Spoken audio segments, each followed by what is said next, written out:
You know, when you picture the ultimate, pinnacle of workplace communication, your mind probably goes straight to the executive boardroom. Oh, for sure.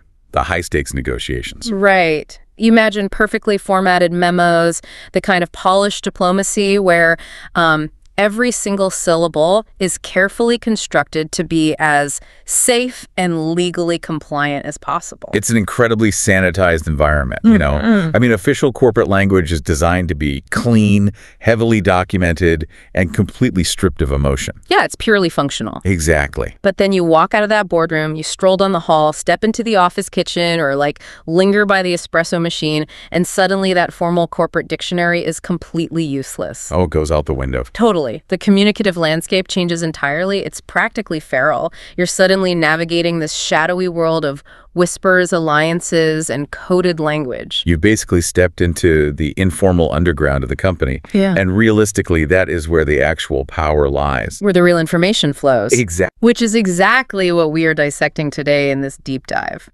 We have a fascinating stack of linguistic research and sociolinguistic notes that break down the advanced English idioms native speakers use specifically to navigate this tricky and honestly sometimes dark world of workplace gossip. Yeah, the secrets in the office politics. Right. We're looking at the hidden code of the modern office. And to really grasp why this code exists, you have to look at human psychology. I mean, we are a deeply social species, and we're fundamentally wired to gossip. Oh, absolutely. Sharing information about other people is how human beings historically built alliances and assessed threats. But in a modern professional setting, there is a massive social friction at play. Because we can't just demand it. Right. We desperately want the information, but we cannot afford to look nosy or aggressive. Like if you walk up to a colleague's desk and flatly demand, "Tell me the rumors about the restructuring." You look like a total weirdo. You break the social contract. You become a liability. So, we need a workaround. A way to ask for the dirt without getting our own hands dirty. Precisely. Idioms act as the perfect social lubricant. They allow us to discuss incredibly sensitive, potentially career-altering topics. Like who is getting fired? Or who is secretly dating the manager. But we maintain this essential, almost playful veneer of politeness.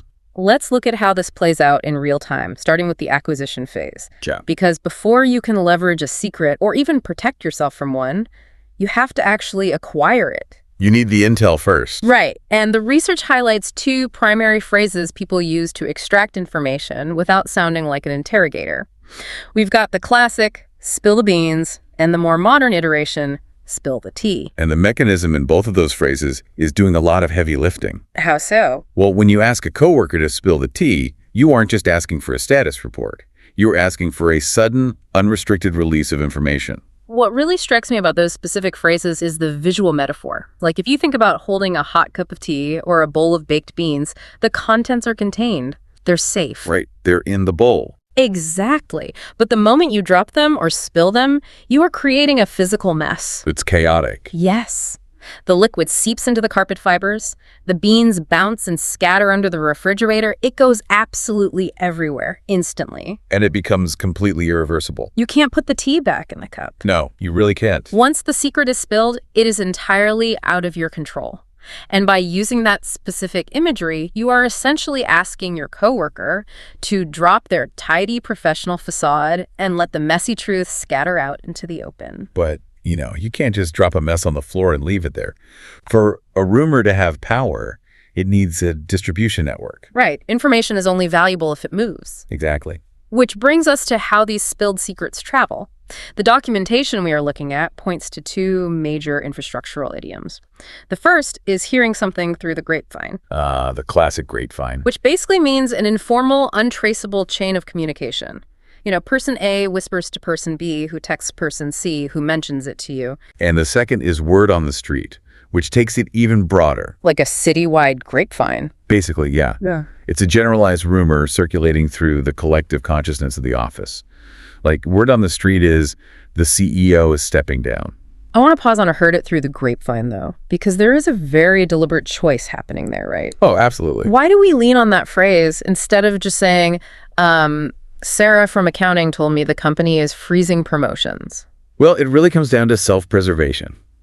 In any corporate hierarchy, having the inside scoop gives you social leverage. Right. You want to be the one who knows. You do. But being the actual source of controversial information is incredibly dangerous. Oh, for sure. If that rumor about the promotion freeze turns out to be false, or if executive leadership goes on a witch hunt to find out who leaked the data, you do not want to be the one holding the bag. So the idiom acts as a shield. It is a strategic defense mechanism. By claiming you heard it through the grapevine, you are actively laundering the information. Laundering it, I like that. Yeah, because you get to participate in the social bonding of gossiping, you get to share the juicy details, but you completely wash your hands of the responsibility for its accuracy. You sever the link between yourself and the origin. Exactly, ensuring you don't get your source or yourself fired. It's brilliant, really. I mean, you get all the social currency of knowing the secret with zero liability. It's the perfect crime. But that assumes you are dealing with people who are intentionally playing the game. Yeah. What about when a secret escapes against our will? Because we aren't always strategic masterminds. True.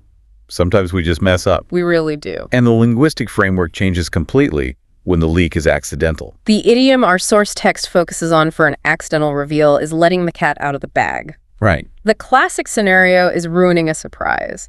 You know, you are planning a massive retirement party for a colleague, and their work best friend accidentally mentions the caterer in front of them. The friend has let the cat out of the bag. And notice how the energy of the idiom shifts from the passive spreading of vines on a grapevine to something highly volatile. Volatile doesn't even begin to cover it. The visual of this is incredible. It's terrifying. Imagine a feral, furious cat stuffed into a burlap sack. It has claws, it's hissing, it is deeply unhappy. The moment the bag opens, that cat launches itself out. Have you ever tried to catch a terrified cat and shove it back into a sack? I would not recommend it. You would end up in the emergency room. Exactly. It is physically impossible. And that perfectly captures the visceral, heart-dropping panic of realizing you just accidentally revealed a massive secret. Oh, the worst feeling. The moment those words leave your mouth, the secret is sprinting around the room, knocking over lamps, shredding the curtains. You cannot untell it. No, you cannot shove the secret back into the bag. And the catalyst for these escaped cats is usually what linguists refer to as a slip of the tongue. Which sounds so harmless. Right. Just a little slip. It sounds harmless, but in a high-stakes environment, it's devastating. You might be having a totally mundane conversation about Q3 projections, and your brain temporarily misfires. And you just blur out the wrong thing. Exactly. You say, well, since Mark's department is being dissolved, and the room goes dead silent. Oh man, just hearing you say that makes my stomach drop. It's a cognitive glitch. Your conscious filter drops for a microsecond, and a truth escapes. Wait, if the office is constantly functioning on these cognitive glitches and people are constantly hiding behind untraceable grapevines, isn't the entire communicative landscape just built on unreliable noise? Pretty much. How do you, as an employee, know what is actually real? Yeah. If someone comes up to me and says, word on the street is they are cutting our health benefits, how do I survive the panic of that if I can't verify it? Well, that is the ultimate dilemma of navigating informal networks. You are constantly bombarded with unverified data. So what's the fix? The antidote the research provides for this exact chaos is the idiom, take it with a pinch of salt. Or a grain of salt, depending on where you are. So I just salt the rumor. Mentally, yes. When that notorious office gossip corners you by the microwave with an explosive story, you engage. You play along. You nod, you listen, but internally, you apply the salt. It means you are refusing to swallow the information whole. It's a cognitive anchor. Exactly. It's a psychological reminder to maintain healthy skepticism. And the rumor's probably wrong anyway. Right. You recognize that the story has likely been exaggerated, distorted, or completely fabricated as it traveled down the grapevine. By taking it with a pinch of salt, you protect your own mental peace. You don't react. You don't panic. And most importantly, you don't immediately act on information that might be a complete fiction. Okay, so that covers the ground level combat. You know, the water cooler gossip, the slips of the tongue, the exaggerations. The everyday stuff. Right. But the dynamic fundamentally shifts when we look at how power structures handle their own secrets. What happens when we move out of the break room and up into the executive suites? Well, the stakes go from interpersonal drama to institutional survival. And the language reflects that escalation. The phrase that stands out in the research for this level of secrecy is sweep it under the rug. Right, we aren't talking about who is dating who anymore. No. The example given in our notes is, like, an accounting department misplacing $50,000, or a company realizing their new product has a massive safety flaw. And when leadership faces a catastrophic failure or a massive liability like that, the initial instinct is rarely transparency. Sadly true. The instinct is containment. They attempt to sweep it under the rug rather than dealing with the fallout of an honest admission. What fascinates me here is the imagery. It is so domestic. It really is. It's something you do in your living room when company is coming over and you don't have time to vacuum.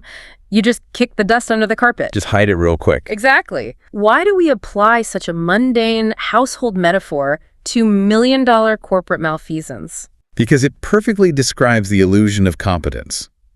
I mean, if you actually want to clean a mess, you have to get a dustpan, you have to scrub the floor. You might have to pull up the floorboards if the rot goes deep enough. Exactly. That takes time, money, and public accountability. Sweeping it under the rug is an aesthetic fix. Just making it look pretty. Right. To anyone walking into the room, the floor looks spotless. But the dirt is still there. The structural problem hasn't been solved, it's just been hidden from view. And the architecture of where this hiding takes place is also highly specific. These decisions to sweep things under rugs don't happen in the open player office. No, they happen behind closed doors. It's a physical and metaphorical barrier. Yeah. The closed door represents the boundary between the people who hold the power and the secrets and the people who don't. But occasionally, someone from behind those closed doors will leak something to you. And when they do, they usually preface it with a very specific phrase. Oh yeah, they'll lean in and say, off the record, they are planning a massive restructuring next month. Off the record is a brilliant piece of borrowed language. Its origins are deeply rooted in the world of high-stakes journalism and political whistleblowing. When a source speaks to an investigative reporter off the record, it is a strict, ethically binding agreement. The information is confidential, and the source's identity will be protected at all costs. It's Woodward and Bernstein stuff. It's Watergate. And yet, everyday office workers have completely co-opted it. It really is wild when you step back and look at it. We have adopted the vernacular of federal whistleblowers just to gossip about who is getting the corner office. Or why the marketing director got fired. Exactly. It reveals how seriously we take our own corporate ecosystems.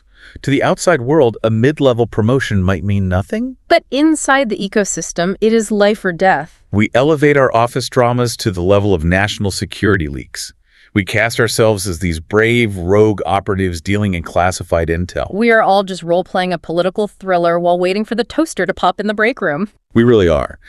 But, that thriller isn't just about the company versus the employees. It often gets much more personal. Which brings us to the warfare between individual colleagues.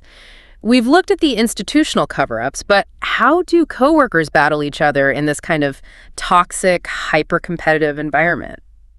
Well, the primary weapon in modern office warfare isn't screaming matches or physical confrontation. HR wouldn't like that. Definitely not. Yeah. It is sophisticated, weaponized passive aggression. Enter my absolute favorite idiom from the research, throwing shade.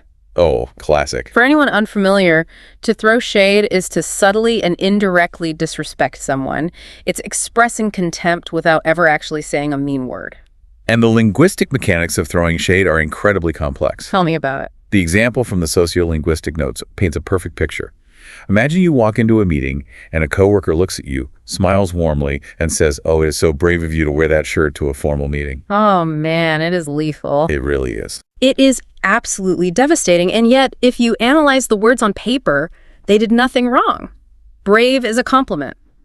Bravery is a universally praised virtue. But the context completely inverts the meaning. Exactly. They aren't calling you a hero. They are calling your outfit totally inappropriate, unprofessional, and embarrassing. But the brilliance of the shade is the plausible deniability. Right. Try taking that to human resources. Good luck with that. Try filing a formal complaint that says, "My coworker smiled and called me brave." You would look insane. You really would. Yeah. The shade protects the person throwing it.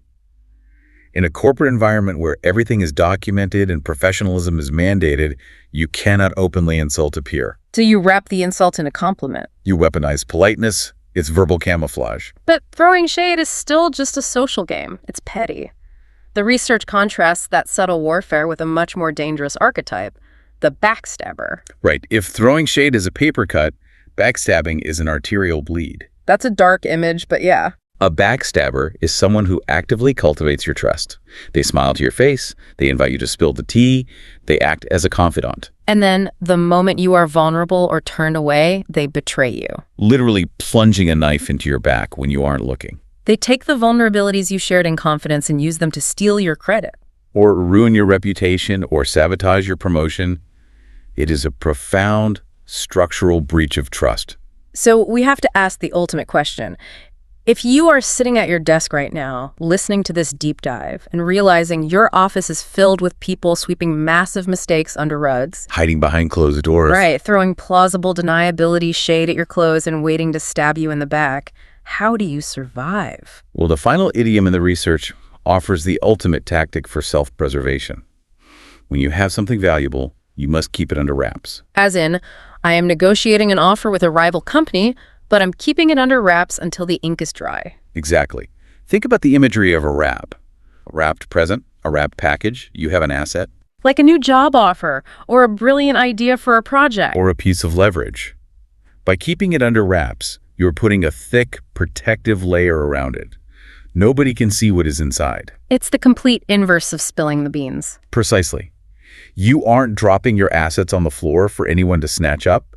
You are holding them close to your chest. In an environment where information is literally currency, withholding that information is your greatest defense. You maintain absolute control over the timeline, keeping the secret safe until the exact strategic moment you're ready to tear the paper off and reveal it to the world. It really is a masterclass in survival. Looking back at the journey of this deep dive, it's wild to see the full spectrum of how we communicate. It really is an entire ecosystem of language. We've gone from the casual, messy bonding of asking someone to spill the tea to the visceral panic of a slip of the tongue letting the cat out of the bag. We've seen how executives sweep things under rugs from behind closed doors. And how everyday workers play journalists with off-the-record leaks. We've learned to defend against the shade and the backstabbers by salting our rumors and keeping our own business strictly under wraps. It fundamentally changes how you view a simple conversation by the coffee machine. It totally does. Mastering these phrases isn't just about having a colorful vocabulary. It is about deeply understanding the hidden power dynamics and the survival tactics of corporate life.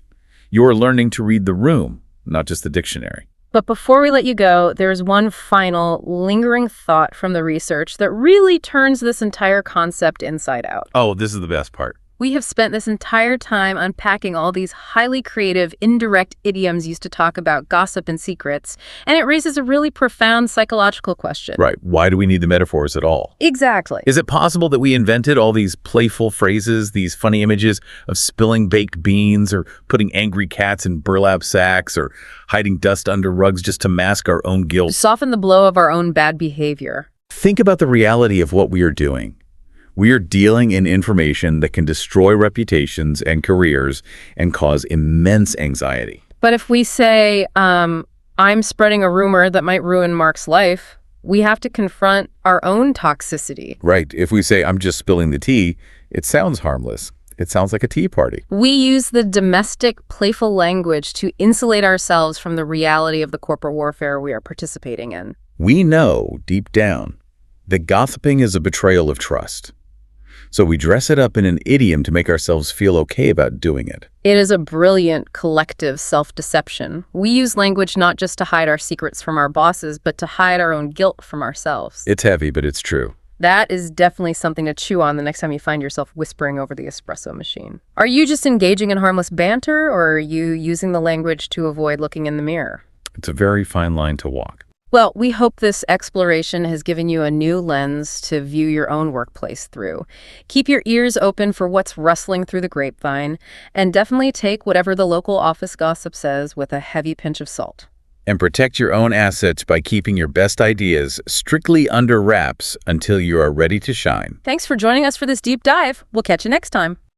Have you ever, walked into your workplace on a Tuesday morning, grabbed your coffee, and you look around at your colleagues chatting by the printer, and suddenly you just feel this this bizarre, almost primate-level chill run down your spine. Oh, yeah, like a sudden instinct that something is wrong. Exactly. You're standing there in this brightly lit, totally climate-controlled room. You're probably holding a ceramic mug with, I don't know, a funny slogan on it. Right, right. Don't talk to me until I've had my coffee. Yeah, exactly that one. But your nervous system is firing like you've just wandered into a hostile jungle. It's wild. Have you ever felt that your workplace, or even just a specific professional circle, operates less like a collaborative team and, well, more like a hidden battlefield? A battlefield where you can't even see the weapons? Yes. A landscape just completely covered in secret alliances, invisible tripwires, hidden traps. Everyone is smiling. The Slack messages are just full of emojis, but nobody is actually safe. It's an incredibly unsettling physiological response when that realization finally hits you. Because, I mean, you're experiencing massive cognitive dissonance. So? Well, the environment signals safety, right? There are ergonomic chairs. There are free snacks in the break room. Kombucha on tap. Exactly. Yeah. But the behavioral dynamics, they signal acute danger. You start to see those friendly morning greetings, not just as politeness, but as potential intelligence gathering. Oh, wow. Yeah. How was your weekend? Suddenly feels like a trap. It really does. The casual check-ins suddenly feel like tactical maneuvers. And I think the scariest part of this realization is that you usually only perceive you're standing on that battlefield after you have already stepped on a landmine. That is so true. You thought you were just, going to a normal marketing meeting. Right. And suddenly you're defending your entire career trajectory. You're fighting for your professional life. Exactly. And that feeling, that undercurrent of danger in what should be a completely mundane, civilized environment, that is exactly what we are exploring in today's deep dive. And we have a really unique way into this topic today. We do. We have a truly fascinating piece of source material. So, on the surface, it is just an advanced English listening practice lesson. Just a language lesson. Right. It's led by 2 instructors. They do this series meant to help students master the nuances of the English language. And this specific lesson is labeled as focusing on C2 level vocabulary. Which is, for context, native level. Yeah. Highly fluent English. Yeah, the highest level. But the reality of what they've put together is far more profound than just a vocab quiz. Oh, absolutely. While it's presented as a linguistic exercise to help their audience sound sophisticated, the vocabulary list they have curated is essentially a psychological horror story. It really is. They are teaching words and phrases that describe manipulation, corporate betrayal, surviving toxic environments, performing institutional damage control. They've accidentally created this masterclass in dark human dynamics, and it's just thinly disguised as a language tutorial. Okay, let's unpack this, because our mission for this deep dive isn't just to memorize definitions or help you pass an English proficiency exam. Right, we're going deeper than that. We are going to decode the brilliant and honestly quite dark visual metaphors that are embedded right inside these phrases. The imagery is incredible. It is.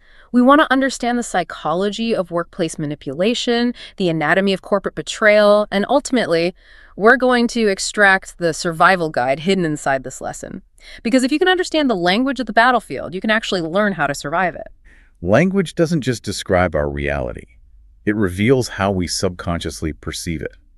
The fact that the English language has developed such highly specific evocative idioms just to describe the behavior of people in an office building well, it tells us something profound about human nature. We aren't just talking about spreadsheets and synergy anymore. Not at all. We're talking about primal power struggles that have just been adapted for the corporate boardroom. Right. And to understand any battlefield, we first have to understand the architects of the conflict. The people who are actively creating the drama. The instigators. Yeah. The source material introduces us to 2 distinct types of instigators. And the contrast between them tells you everything you need to know about how chaos is manufactured in a group setting. It's a very clear divide. So the first type is the person who just loves to cause trouble. The lesson points out the idiom for this. It's someone who loves to stir the pot. Stir the pot. It's a very visceral image. The source asks us to imagine a boiling pot of soup on a stove. Okay, a pot of soup. Now, if we look at the physics of that metaphor, it's highly revealing. If you leave a boiling pot of soup alone, it eventually reaches a state of relative equilibrium. Right, it just kind of simmers. Exactly. The heat might still be there, the tension might exist beneath the surface, but it simmers. It's stable. But then someone comes along and stirs it. It mixes everything up and makes it boil over. It brings the heavy, gross stuff from the bottom right up to the surface. And what's crucial here is the motivation behind doing that. To stir the pot means to deliberately cause trouble, right? Like provoke arguments or spread rumors just for the sake of creating drama. Just for the drama. It's not about achieving a strategic business goal. The drama itself is the entire point. That's so frustrating to deal with. It's the sociology of boredom and dopamine. What's fascinating here is the sheer senselessness of the act. The person stirring the pot isn't trying to improve the soup. No, they're not adding seasoning. Right. They aren't trying to resolve an underlying issue between two departments. They just want to watch the reaction. It is a form of active, performative chaos. They feed on it. They feed on the emotional volatility of the people around them. We all know this person. Oh, definitely. This is the colleague who accidentally hits reply all to a company-wide email about the dirty break room microwave. Oh my gosh, yes. The microwave emails. And they add a passive-aggressive comment about some people's hygiene. They don't care about the microwave. They just want to watch the ensuing 50-message thread of pure corporate rage. Yes. The reply all microwave incident is the perfect modern equivalent. And I actually want to add something to this pot stirring metaphor. Go for it. Think about the physical act of stirring a pot of boiling soup. The ingredients in the soup, the meat, the vegetables, the broth, they are the ones being violently thrown around. Right, they're getting tossed. They are the ones experiencing the extreme heat and the collision. But the person doing the stirring, they aren't in the soup. They're standing outside of it. Safely outside, holding a very long wooden spoon. Doesn't this imply that the instigator is deliberately insulating themselves from the very drama they are creating? Absolutely. That is a brilliant point. The pot stirrer relies entirely on plausible deniability. Plausible deniability. They hold the spoon, they agitate the environment, but they keep themselves physically and emotionally insulated from the consequences. So if things go wrong, if the pot boils over and scalds people, they can just drop the spoon, step back, and say, wow, look how crazy everyone is acting today. I was just asking a question. Oh, I hate that. Or the classic, I was just playing devil's advocate. I was just playing devil's advocate. That is literally the mating call of the corporate pot stirrer. Precisely. Yeah. And the source text gives a great example of this exact dynamic. Mm-hmm. The quote is, I thought the argument was over, but Sarah brought it up again just to stir the pot. So the conflict had naturally died down, the soup had settled. But Sarah couldn't handle the peace. She intentionally reintroduced the heat to watch people get upset again. It is an exhausting, toxic personality trait. It really is. Because it forces everyone else to constantly manage their own emotional reactions just to avoid giving the pot stirrer the entertainment they crave. It is so exhausting. But as chaotic as the pot stirrers of the world are, the source material immediately pivots to a second archetype. And this one operates on a completely different, significantly more dangerous frequency. Much more dangerous. The pot stirrer is loud. You know who is holding the spoon. You can see Sarah doing it. But the second type of instigator relies on hidden power. Right. They manipulate situations from behind the scenes. And the idiom used for them is pulling the strings. We move from the kitchen straight into the theater, specifically the dark theater of a puppet master controlling a marionette. Creepy visual. It is. If someone is pulling the strings in your office, they are secretly orchestrating events and controlling other people to get exactly what they want. And the behavioral difference between these two archetypes is staggering. I mean, stewing the pot is about visible chaos. Yes. Pulling the strings is silent, it's calculated, it's invisible. The puppet master abhors chaos. Really? Why? Because chaos is unpredictable. Yeah. They want complete, absolute control. And they achieve that control by making sure nobody realizes they are actually the ones in charge. That makes sense. Being visibly in charge carries a lot of liability. Think about why a puppet master uses proxies in the first place. The source gives this example. The CEO is officially in charge, but everyone knows the chief financial officer is the one really pulling the strings. So the CFO is the puppet master. Right. Now, why does the CFO allow the CEO to have the title? Because the CEO is the one who has to stand in front of the shareholders when things go wrong. Oh, wow. Yeah, they take the heat. The CEO is the one whose face is on the cover of the magazine if there's a scandal. The person pulling the strings gets all the operational control, all the directional power, with 0% of the public accountability. That is wild. It creates a terrifying reality for anyone trying to navigate an organization. It kind of implies that the official organizational chart, the literal document that tells you who reports to whom and where power resides, is essentially a work of fiction. It is a complete illusion. Yeah. And that is exactly why this archetype requires so much situational awareness to survive. Because you can't see them. Exactly. When you deal with a pot stirrer, you see the threat. You know not to engage with Sarah when she starts talking about the marketing budget. But when someone is pulling the strings, you don't even know who your actual opponent is. You could be fighting the wrong person. You might spend all your political capital trying to impress the CEO. You're pitching ideas, you're negotiating, completely unaware that you're talking to a piece of painted wood. Wow. The real decisions are being made in the shadows by someone who isn't even in the room. It really makes you wonder about the psychology of the puppet, though. Does the CEO in that scenario know they're just a marionette? That's a great question. Sometimes they might be complicit, a willing figurehead who just likes the salary and the title. They don't want the actual heavy lifting. Just smiling for the cameras. Exactly. But other times, they might genuinely believe they are moving their own arms and legs. They're completely blind to the invisible strings attached to their jaws. Which is the hallmark of a truly masterful string puller. They make the puppet believe the idea was theirs all along. The string puller doesn't demand compliance. They engineer consent. That is so dark. But let's look at the fallout of this. We've established the visible chaos agents, the pot stirrers, and the invisible architects of power, the string pullers. Right. But the majority of people in a workplace are neither. Most people are not sociopolitical masterminds. They are just trying to do their jobs, earn their paycheck, and go home to their families. The normal folks. Right.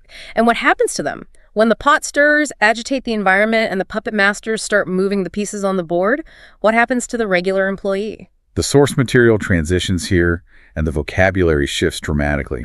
We leave the kitchen and the theater, and we enter the vocabulary of literal, deadly combat. Combat vocabulary. The terminology used for the victims of toxic office politics is drawn straight from the battlefield. The first idiom the source introduces for this scenario is getting caught in the crossfire. Crossfire. This is when two powerful people, maybe two department heads, go to war, and you are just stuck in the middle. Yes.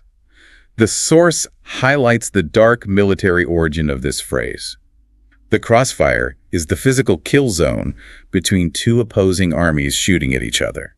In a corporate setting, it means you're suffering the negative consequences of an argument between two other people, even though you are completely uninvolved in their dispute. And what's vital to understand here is the spatial awareness of the metaphor. If you are a soldier in an army, you have a weapon.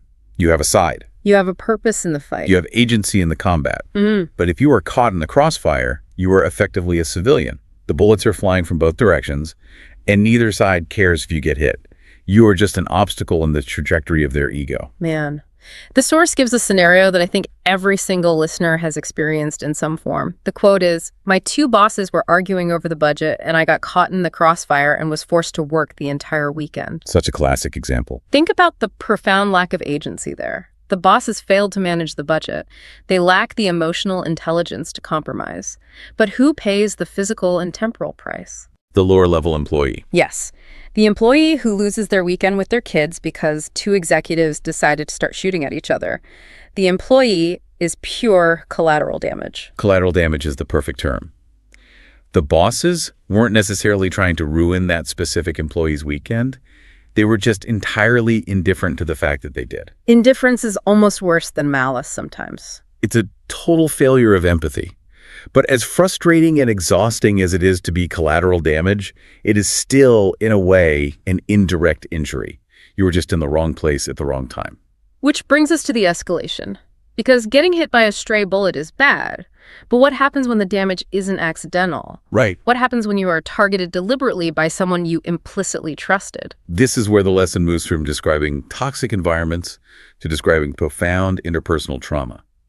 The idiom introduced for this level of betrayal is selling someone down the river. Here's where it gets really interesting and honestly quite dark. The source defines this as betraying someone who trusted you, usually for your own personal gain. They label it a Very heavy, serious C2 idiom. It is incredibly heavy. But the lesson doesn't actually explain why it's so heavy. We need to unpack the actual history of this phrase because it is one of the darkest idioms in the English language, and the fact that we use it casually in office settings is mind-blowing. The history is brutal. Sold down the river originates from the horrific 19th century United States slave trade. Wow. Yes. Enslaved people in the Upper South, places like Virginia or Kentucky, were often literally sold and transported down the Mississippi River to the Deep South, to places like Louisiana or Mississippi. And conditions down there were worse. Much worse. Conditions in the Deep South plantations were notoriously harsher. The labor was deadlier, and being sold down the river meant being permanently ripped away from your family and loved ones with almost no hope of ever seeing them again. That is horrific. It was a death sentence, Yeah. essentially, and it was used as the ultimate threat to enforce compliance. So take that profound historical trauma, the absolute brutal commodification of human beings, the ultimate act of stripping someone of their humanity for economic gain. We took that history and we sanitized it into a corporate phrase to describe a colleague stealing your PowerPoint presentation to get a promotion. It is a staggering commentary on how the English language absorbs trauma and repurposes it to describe the cutthroat nature of modern capitalism. When you say someone sold you down the river in a meeting, you are subconsciously invoking a level of betrayal where a human relationship was liquidated for profit. Liquidated for profit, that's exactly it. Oh. Source gives this example. He promised to support my business plan, but he sold me down the river in the board meeting. Imagine the actual mechanics of that. Right, let's walk through it. You work on a project for 6 months, you confide in a colleague, they look you in the eye over coffee and say, "I've got your back, we are a team." You trust them. You walk into that board meeting feeling confident because you have an ally.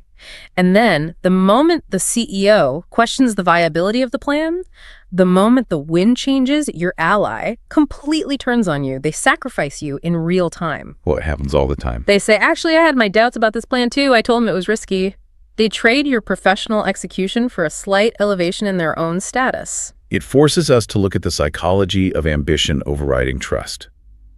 In a truly toxic culture, human relationships are no longer viewed as interpersonal bonds. They are viewed as currency. Yes. A trusted colleague is just an asset that you keep in your portfolio until the market conditions are right to liquidate them. Wow, that is so cynical. But accurate. The sheer transactional nature of the phrase using the word sell perfectly captures the sociopathic behavior required to operate that way. You are trading a human being's livelihood and trust for a step up the corporate ladder. It's incredibly bleak. And if you zoom out, you have to ask, what happens to a company when this behavior scales up? It can't sustain itself. Right. An environment filled with people stirring pots, pulling strings, and constantly selling each other down the river is fundamentally unstable. Individual betrayals are one thing, but eventually this culture inevitably leads to a massive structural failure. Something has to give. A terrible product is launched, a massive PR scandal hits, millions of dollars are lost. Exactly. The system eventually collapses under the weight of its own toxicity. So how does the company, as a faceless bureaucratic entity, react to the chaos its own culture has created? When the massive secret is revealed or the catastrophic mistake is made, we enter a totally different phase of office politics. We move from individual survival to institutional panic. This is a fascinating pivot in understanding workplace dynamics. We are now looking at systems theory. When things go terribly wrong, the organization itself enters a defensive posture. The source introduces the term for this immediate reaction. It's damage control. Damage control. So taking immediate action to minimize the negative effects of a mistake or a disaster. The classic example is a company accidentally releasing a faulty product, and the PR team immediately going into overdrive to try and save the brand. We connect this to the bigger picture. The concept of damage control reveals the ultimate priority of the corporate entity. What do you mean? Well, notice what the definition doesn't include. The goal of damage control is not to fix the underlying problem. Oh, right. The goal is not to achieve justice or reform the culture or find the actual truth. The sole objective is to protect the reputation and the stock price of the entity. The entity must survive. Exactly. The company becomes a biological organism that has sustained a wound, and it will do anything, including amputating its own limbs, to stop the bleeding and survive. And as we learn from the vocabulary, the fastest way for a company to bandage that wound is to find a sacrifice. Yes. The source introduces the crucial component of corporate damage control, The scapegoat. The scapegoat. A person unfairly blamed and punished for the mistakes or sins of others. Again, we are dealing with a term that has ancient ritualistic origins. Like ancient village rituals. Exactly. In ancient times, a literal goat was symbolically burdened with the sins of the community and cast out into the desert to cleanse the village. Wow. And we've just translated that ancient religious ritual into HR policy. That's exactly what we did. We assume our listeners know what a scapegoat is, but what's critical to analyze here is the corporate calculus behind choosing one. How they pick the target. Right. The executive team, the puppet masters who actually made the disastrous financial decision or approved the faulty product, they have completely insulated themselves from the consequences. Their contracts have golden parachutes. They're safe. But the shareholders, the media, the public, they are demanding blood. They are demanding accountability. So the company performs a theatrical play of accountability. That's precisely what it is. Accountability as pure theater. They cannot fire the CEO because that would signal to the market that the rot goes all the way to the top. That would tank the stock. Exactly. So they scan the organizational chart for someone who is visible enough to look like a legitimate sacrifice, but powerless enough to not be able to fight back legally. The source gives the perfect example of this. An executive team makes a terrible call, but they fire a lower-level manager to show the public that action has been taken. Right. They put out a press release. They give that manager a modest severance package, which is essentially hush money, and they cast them out into the desert, just like the goat. It happens constantly. Or think about sports. The owners refuse to spend money on good players. The general manager makes terrible draft picks. The team loses 14 games. You can't fire the billionaire owner. You can't. So you fire the head coach, and the public sees a press conference. They assume the problem has been surgically removed, and the people who actually built the broken system get to keep their jobs. It works because human beings are psychologically wired to accept a sacrifice to restore order. We want to believe the bad thing has been dealt with. We want the story to be over. Exactly. But the environment inside the company during the search for that scapegoat is absolute hell. I can imagine. When an organization is desperate to protect itself and find someone to blame, panic sets in. And that panic breeds a very specific type of institutional madness. The source introduces the idiom for this environment of frantic, desperate blame. A witch hunt. A witch hunt. So historically, this refers to the aggressive, hysterical campaigns to hunt down and execute innocent women accused of witchcraft. In the modern office, it's an aggressive campaign to find and punish people who are considered enemies, leakers, or rule breakers. And the crucial mechanism of a witch hunt is that it is fueled entirely by paranoia, not facts. Paranoia. The distinction between paranoia and facts is the defining characteristic. In a witch hunt, the actual guilt of the accused is almost irrelevant to the mob. The hunt itself is the point. That sounds terrifying. Think about how a witch hunt spreads. It operates on the psychological mechanism of social contagion and the deep human fear of out-group exclusion. Management is terrified because a secret memo was leaked or a project failed spectacularly. They're losing their grip. They feel a profound loss of control. To regain control, they replace the methodical search for facts with a campaign of terror. They start auditing emails. They start viewing every closed-door conversation as a conspiracy. Every coffee break is suspicious. And just like in 17th century Salem, the logic of the witch hunt is a closed, inescapable loop. Yes, that's the scariest part. If you question the validity of the investigation, you instantly become a suspect. If HR is tearing the office apart looking for who leaked the Slack message and you say, hey, maybe we shouldn't be threatening everyone's jobs without proof, the immediate response is, that sounds exactly like something the leaker would say. Why are you defending them? You can't win.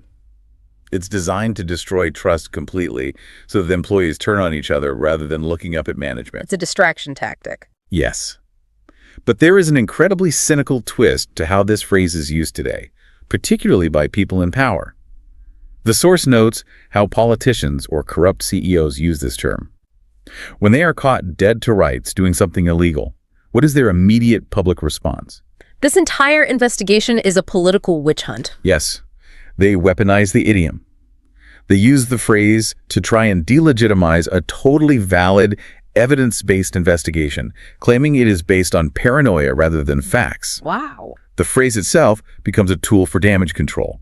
The guilty party uses the term witch hunt to escape accountability, while at the exact same time, lower-level innocent employees are constantly being destroyed by actual corporate witch hunts to protect those same executives. It is a dizzying, completely rigged game. The hypocrisy is just massive. It really is. But wait, we've outlined a system here where the house always wins. Pretty much. The puppet masters are hidden, the scapegoats are sacrificed, and the witch hunts keep everyone terrified. But this entire dynamic of blame and scapegoating relies on the actual truth staying hidden. Yes, silence is the glue. What happens when someone inside the machine decides they can't live with the secret anymore? What if the company isn't just making bad financial decisions, but they are actively dumping toxic chemicals into a river or defrauding investors, and an employee decides to break the silence? That introduces the ultimate wild card into the ecosystem. The employee who chooses to expose the truth is engaging in an act of extreme moral clarity in an environment that is completely devoid of it. Right. The vocabulary term for this person, of course, is a whistleblower. To blow the whistle means to report illegal, unethical, or dangerous activities to the public or the authorities. I mean, we all know what a whistleblower is, but when you place them in the context of the vocabulary we've just unpacked, you suddenly understand the absolute nightmare they are walking into. They embody a massive structural paradox. The whistleblower is the ultimate absolute counter to the puppet master. Because they bring the invisible into the visible? Exactly. The puppet master relies entirely on silence, shadows, proxies, and invisible strings. By blowing the whistle, the employee reaches over and turns on the stadium lights. Oh, I like that visual. They expose the strings. They expose the puppet. They are attempting to force true legal accountability onto a system that is entirely designed to avoid it. So what does this all mean for the whistleblower themselves? They are attacking the system's ability to protect itself. And like you said earlier, a biological organism will fight to the death when its survival is threatened. The mechanics of corporate retaliation against a whistleblower are brutally predictable. By speaking up, the whistleblower guarantees they will be caught in the crossfire of a massive legal and public relations war. They paint a target on their own back. They are almost guaranteed to be sold down the river by colleagues who agree with them privately, but are too terrified of losing their pensions to stand with them publicly. That's the tragic part. People will whisper, "I'm with you," but they won't say it on the record. Never on the record. And the company will instantly launch the most vicious, well-funded witch hunt imaginable, not to find the truth, but to destroy the whistleblower's credibility. They have to make the whistleblower look crazy or disgruntled. Right. They will dig into their personal life, their past performance reviews, looking for any flaw to turn them into a scapegoat for the company's crimes.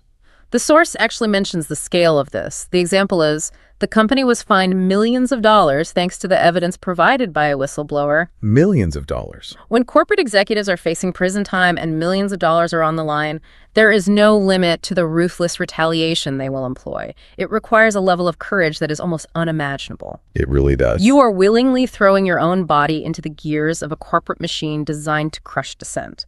It is a profoundly heroic act, but it's a sobering reality that the system is hardwired to punish you for it. Which naturally begs the question. What's that? If the system is this rigged, how on earth is a normal employee supposed to survive until Friday? Exactly.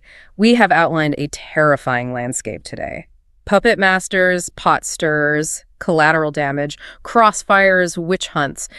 If you are just a regular person who needs to pay their mortgage, how do you navigate this and actually keep your sanity? It's the million-dollar question. The source material actually concludes with a corporate survival guide. And the linguistic pattern in the 3 idioms they provide for survival is absolutely fascinating. Yes, the 3 rules for survival are all deeply, inherently physical. They rely on body part metaphors. Okay, let's look at the first one. To survive, you must keep your ear to the ground, meaning you pay very close attention to rumors, trends, and what is happening around you so you are never caught by surprise. The visual is of a scout, or like an ancient hunter, physically dropping to their knees and pressing their head to the earth. To feel the vibrations. Yes, to feel the subtle vibrations of approaching cavalry or distant footsteps. In an office setting, it means you cannot afford the luxury of being oblivious. You cannot just put your noise-canceling headphones on, stare at your spreadsheets, and ignore the culture. Because if you don't know the topography of the battlefield, you will step on a landmine. Exactly. You need to know if the marketing department is suddenly having closed-door meetings. You need to feel the vibrations. But there is a massive caveat here, right? You have to gather intelligence without participating in the gossip. This is an incredibly delicate balancing act. It's the hardest part. You have to listen to Sarah the pot stirrer bring up the argument. You have to absorb the vibration, note that Sarah is dangerous, but you cannot ever repeat what Sarah said to anyone else. It requires immense discipline. The natural human instinct, driven by our desire to bond with our in-group, is to share juicy gossip. It feels good to be in the know. It does. But the moment you repeat the rumor, you step onto the battlefield. You become a combatant. You go from being a scout to being a target. Which perfectly transitions to the second physical rule for survival. Once you have your ear to the ground, you must keep your nose clean. Right. This means staying completely out of trouble, doing your work flawlessly, following every rule, and avoiding drama. Another body part, the nose. And think about what this idiom implies about the environment. It implies that the environment around you is inherently filthy. Exactly. The toxic politics, the betrayals, the witch hunts. It is all mud and dirt. If you just exist passively in that environment, you will eventually get dirty. Keeping your nose clean requires active, continuous, exhausting effort to maintain your integrity. You have to actively refuse to participate in the mudslinging. You have to ensure that if HR ever does launch a witch hunt and audits your emails, there is absolutely zero evidence they can use against you. Your record must be spotless, almost to the point of paranoia. So, ear to the ground, nose clean. And then we get to the final rule. What do you do when the danger isn't an abstract rumor, but a specific toxic person walking toward your desk? Right. What do you do about the known pot stirrer? You need to keep them at arm's length. The third body part, the arm. To keep someone at arm's length means to maintain a polite, professional, but completely distant relationship with them. You do not let them get emotionally or professionally close to you. I love the visual of this. It is a literal physical boundary. You are extending your arm, placing your hand flat on their chest and saying, you can stand exactly there. Do not step any closer. Yes. We can talk about the weather, we can discuss the quarterly Q3 report, but you are not coming 1 inch closer. You are not entering my inner circle. You don't get to know about my weekend, and you don't get to know my opinions on management. It is polite, but it is a highly defensive posture. Because it is the ultimate defense against being sold down the river. You cannot be profoundly betrayed by someone you never trusted in the first place. That makes total sense. By keeping the toxic elements at arm's length, you deny them the intimacy, the information, and the leverage they need to manipulate you. Looking at these 3 idioms together, the ear, the nose, the arm, I want to propose an analogy. Based on this vocabulary, surviving a toxic office is exactly like walking a high-wire tightrope over a canyon. Oh, I like where this is going. Think about the physics of it. To survive the crossing, you have to constantly lower your center of gravity, crouching down to feel the subtle vibrations of the wire so a sudden gust of wind doesn't catch you off guard. Keeping your ear to the ground. Exactly. And at the exact same time, you have to maintain absolute, flawless, perfect balance, never stepping a millimeter out of line, because one mistake means you fall into the canyon. Keeping your nose clean. Keeping your nose clean. And finally, while doing all of that, you have to hold a long, rigid balancing pole out in front of you, physically pushing away any debris or interference that tries to knock you off your path. Keeping the danger at arm's length. Keeping them at arm's length. It's a constant balancing act. I like the tightrope visual because it captures the tension, but there's a critical flaw in that analogy. Oh, what's the flaw? A tightrope implies that there's another side of the canyon you can safely reach. Oh, wow. It implies an end point where you can step off the wire, breathe a sigh of relief, and be safe. In entrenched office politics, there is no other side. You have to live on that wire indefinitely. That sounds exhausting. It is. Every single day you clock in, you are back on the wire. You never get to put the balancing pole down. And that is exactly why the burnout rate in these corporate cultures is so astronomically high. The English language has framed psychological survival as the rigorous perpetual defense of physical bodily boundaries. It is a state of constant hypervigilance. You're right. There is no other side of the canyon. You just live on the wire until you quit or retire.